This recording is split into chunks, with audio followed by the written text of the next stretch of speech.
Muito bem, meus caros. Muito boa tarde já, né? Espero que vocês estejam aí todos bem, né? Assim, aqui em São Paulo, infelizmente, tá muito seco, sabe? Muito seco. Não chove já aí há vários dias e a gente não tem previsão de chuva, né? Bom, isso é uma pena, né? É uma pena, porque assim, esse tempo seco para a saúde não é bom, não é bom, né? E nós, né? Nós, os sexagenários, né? Bom, a gente tem que se preocupar com tudo, né? Inclusive com isso, né? Aliás, assim, quanto mais o tempo passa, mais eu vejo que eu preciso me preocupar com tudo realmente, com tudo, né? Quer dizer, não há nada com que eu não precise me preocupar, né? Eu até comentava há alguns dias aí pelo telefone com um amigo bem mais jovem que eu, né? Que assim, quando a gente tem 20 anos, né? Bom, você vive como se o seu corpo não existisse, né? Quer dizer, quando você tem 20 anos, você raramente lembra que você habita um corpo, né? Bom, a não ser quando você fica doente, né? Aí você lembra, né? Ou sei lá, quando o seu corpo sofre aí algum tipo de limitação, né? Por exemplo, como uma, uma fratura, vamos dizer, né? Mas assim, quando você chega aos 60, isso tudo muda, viu, meus caros? Quer dizer, não tem um só dia em que eu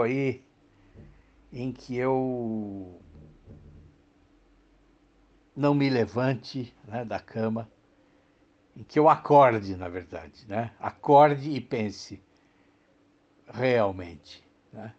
Eu tenho um corpo, né? Por quê? Porque assim, sempre tem uma dor nova, viu? Mas tudo bem, porque depois, quando você começa a colocar a máquina em movimento, né? E os motores aquecem, bom, aí tudo fica mais fácil, né? Bom, mas chega de reclamação, não é mesmo? Chega de reclamação. Vamos falar de literatura, porque isso é o que realmente importa, né? Afinal de contas, todos nós vamos morrer, não é mesmo? Mas a literatura vai ficar aí alegre, saltitante, né? Sempre pronta aí para iluminar a vida das pessoas. Bom, eu falava para vocês outro dia a respeito do romance, né? Quer dizer, falava aí dos motivos que prendem a nossa atenção à leitura, né? E de como o que nos interessa realmente num romance não é propriamente a trama, né? Mas é, na verdade, o personagem ou os personagens com os seus atos, com a sua psicologia, com a sua maneira de olhar o mundo, né?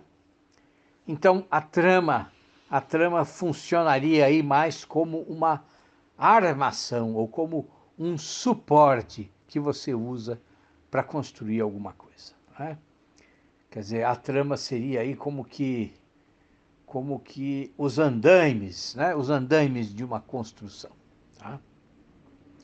Bom, mas acontece que alguns pensadores foram além dessa reflexão, tá? O Ortega y Gasset, por exemplo, né? Ortega y Gasset, ele diz que no romance moderno, e o Gasset entende moderno como aí, digamos que a partir dos grandes realistas, né? Ele diz que no romance moderno, a essência do romanesco, né, não está mais nos fatos que acontecem, né, mas está precisamente naquilo que não é acontecer alguma coisa. Bom, e o que ele quer dizer com isso? Então, quer dizer, como é possível existir uma narrativa que se baseia exatamente no fato de não acontecer nada? Bom, para entender, nós temos de acompanhar o raciocínio do Ortega, porque, assim, o mal entendedor ou o entendedor apressado já acha que o Ortega está defendendo aí experiências de vanguarda na literatura. E não é nada disso, não é nada disso. Então vamos tentar entender o raciocínio do Ortega. Ele diz que no romance moderno, quer dizer, o que realmente importa é o puro viver, no sentido do ser e do estar dos personagens. Quer dizer, o ser e o estar das personagens no conjunto em que elas vivem, no ambiente que elas estão ocupando no romance. Então, ele diz que uma prova disso é que quando a gente lê um romance moderno e depois nós vamos tentar recordar os fatos, os acontecimentos, as peripécias que ocorreram aos personagens, bom, isso, segundo o Ortega, é muito difícil. Quer dizer, nós lembramos dos personagens, lembramos das características das suas personalidades, podemos recordar também do clima,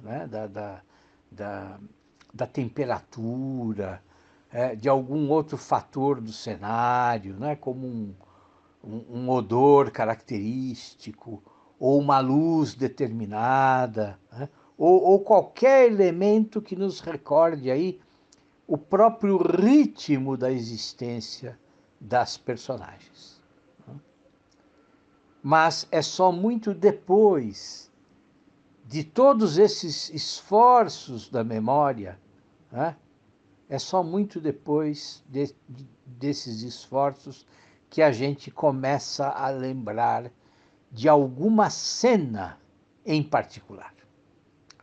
Bom, eu confesso que eu ainda preciso refletir mais sobre essas considerações do Ortega, Porque, assim, fazendo um rápido exercício de memória, assim, eu consigo me lembrar de várias cenas, por exemplo, do Madame Bovary, ou do Coração das Trevas,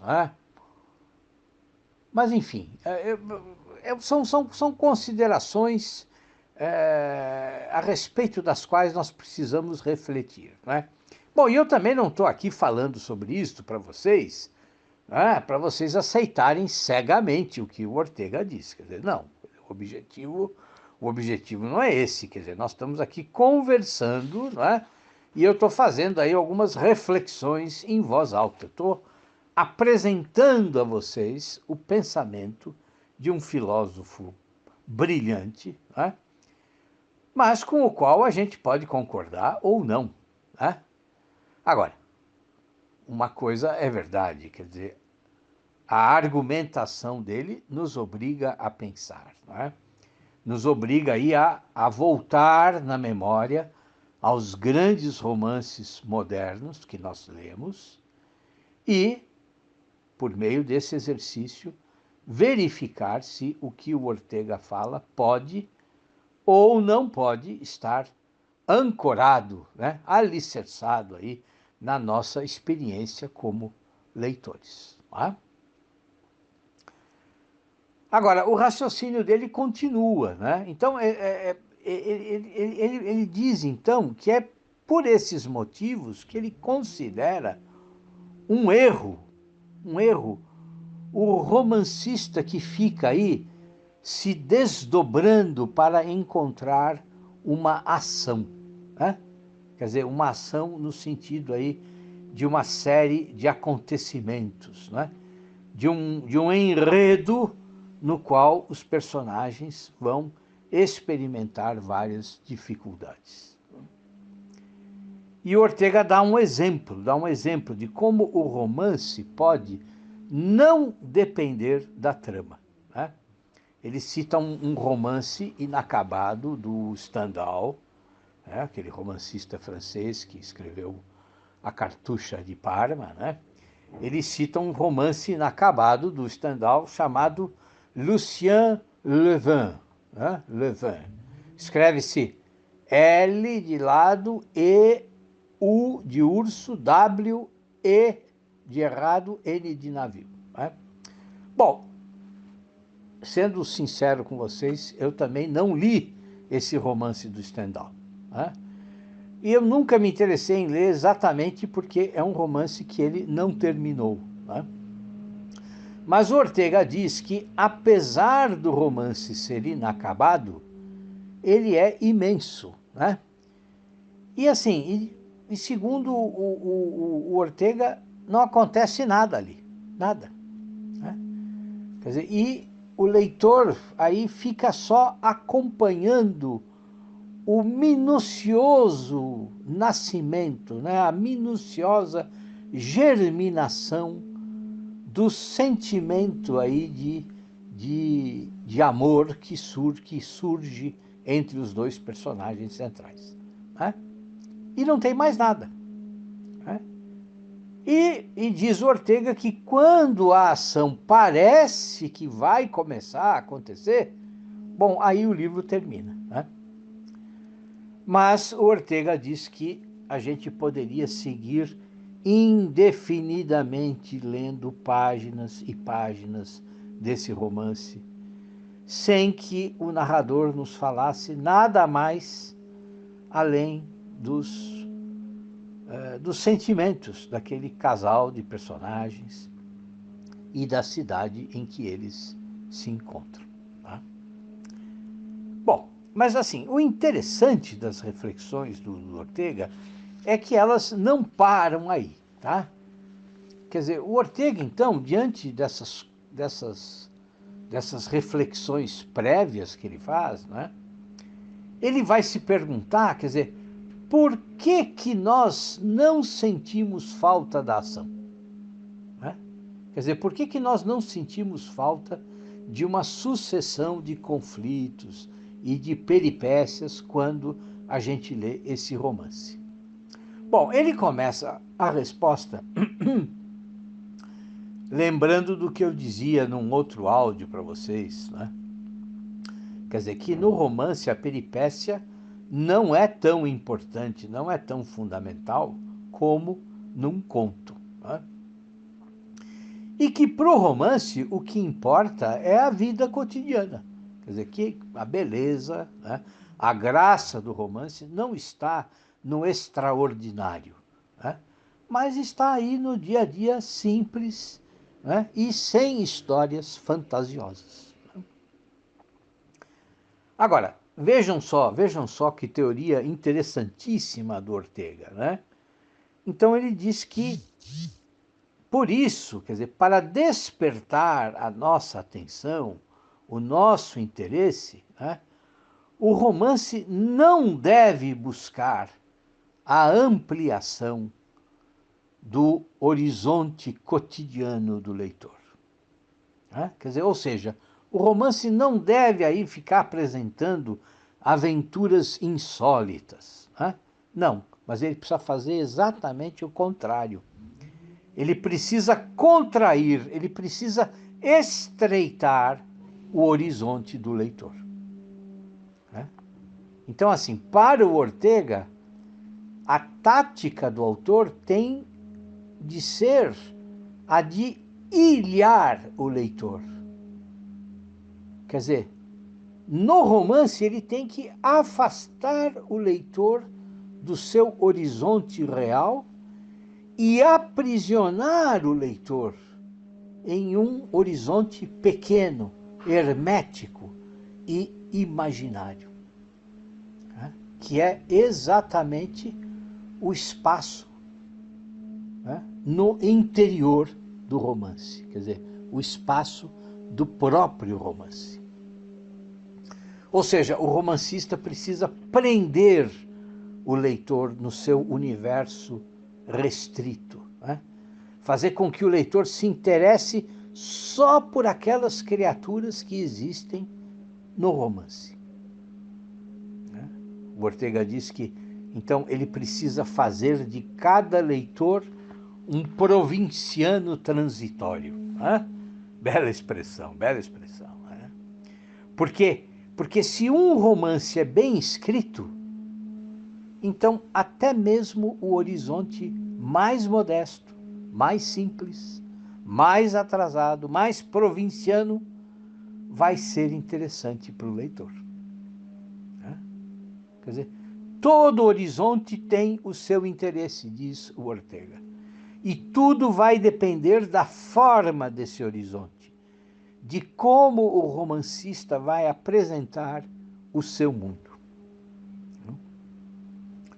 Bom, e o Ortega termina com uma reflexão interessantíssima, né? A respeito da qual eu acho assim que todos nós precisamos pensar se a gente quer entender realmente o que é um romance. Né? Quer dizer, o Ortega diz que um microcosmo e um macrocosmo são igualmente cosmos. Que eles só se diferenciam pelo tamanho do seu raio, ou seja, pela extensão do espaço que envolve os seus habitantes. Né? Mas que, para quem vive dentro de cada um desses espaços, não importa se é um microcosmo ou um macrocosmo. Porque para quem está ali, no centro desses universos, bom, eles têm sempre o mesmo tamanho absoluto para quem vive no interior deles. Né? E o Ortega, então, termina a sua reflexão recordando a hipótese daquele matemático, daquele físico e filósofo francês, né? O Henri Poincaré. Quer dizer, segundo Poincaré, se o nosso mundo se contraísse e diminuísse, tudo nele pareceria para nós conservar as mesmas dimensões. Ou seja, o horizonte do romance pode ser extremamente restrito. Pode corresponder a um pequeniníssimo microcosmo. Mas se ele for convincente, bom, então ele pode realmente aprisionar o leitor ali, no seu centro. É isso, meus caros. Vamos refletir sobre o que o Ortega falou, não é? Mas, com absoluta certeza, eu acho que essas ideias contribuem não só para os teóricos da literatura, para aqueles que querem aí teorizar a respeito da literatura, do romance, mas também para os próprios escritores. Tá certo? É isso por hoje, então. Olha, um grande abraço para vocês e até amanhã, meus caros. Um abração.